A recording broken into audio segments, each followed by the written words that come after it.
I don't think wealth and genetics have anything to do with each other, actually. If you're born in the U.S., it really doesn't matter the condition of your birth.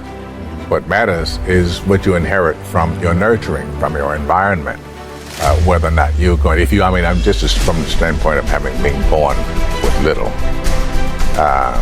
You can always get out of that. Poverty is just... But environment affects. Yeah.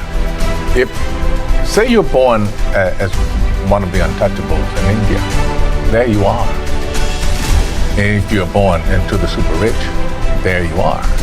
Here, you can be born to the super rich, but 3-4 generations down the line, it's gone. That's Here's a stat from your show, and it says the richest 85 people on this planet have as much money as the poorest 3.5 billion. Yeah, right. That's on the planet, however. It's not far off in America. No, it isn't far off in America, but we still here don't abandon the idea that it isn't finite. It isn't finite if you're born. Where were you born?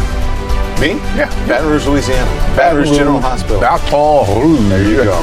Louisiana. I was born in Memphis, Tennessee. I had a long haul from where I came from to here, but here we are. Right. So proof of the pudding is in the eating, and here we sit at the dining table. But it's hard to, when you say that to some people, because they say, oh, there you go with a pull yourself up by the bootstraps thing, and you're just being respectable. Not everybody can do that.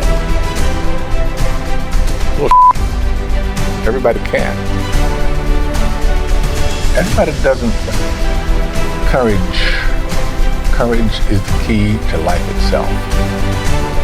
There are a lot of people who are born in situations where they say, well, I'll never get out of this. So they won't. I say to people who say, well, I would like to have done so and so and so. So you could have done it. So, well, I couldn't get out of here. Man, the bus runs every day. Now, existence, you see, is something that is spontaneous. The Chinese word for nature, zizhan, means that which happens of itself. Your hair grows by itself. Your heart beats by itself. You breathe pretty much by itself. You don't have voluntary control over these things. So we say it happens spontaneously. So when you go to sleep and you try to go to sleep, you interfere with the spontaneous process of going to sleep. Try to breathe, real hard, and you find you get balled up in your breathing. You've got to let go and let it happen. Because if you don't, you're going to be all clutched up. You're going to be constantly trying to do what can happen healthily only if you don't try.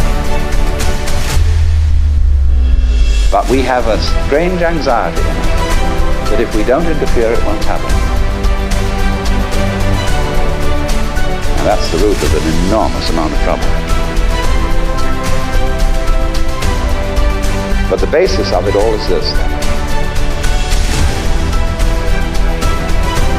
If we say, you must survive, or I must survive, life is earnest, and I've got to go on, then your life is a drag and not a gain. Now, it's my contention, my personal opinion, this is my basic metaphysical axiom, shall we put it that way, that existence, the physical universe, is basically playful. There is no necessity for it whatsoever. It isn't going anywhere. That is to say, it doesn't have some destination that it ought to arrive at. In music, one doesn't make the end of a composition. If that were so, the best conductors would be those who played fastest. People go to a concert just to hear one crashing chord, because that's the end. Same way in dancing. You don't aim at a particular spot in the room. That's where you should arrive. The whole point of the dancing is the dance.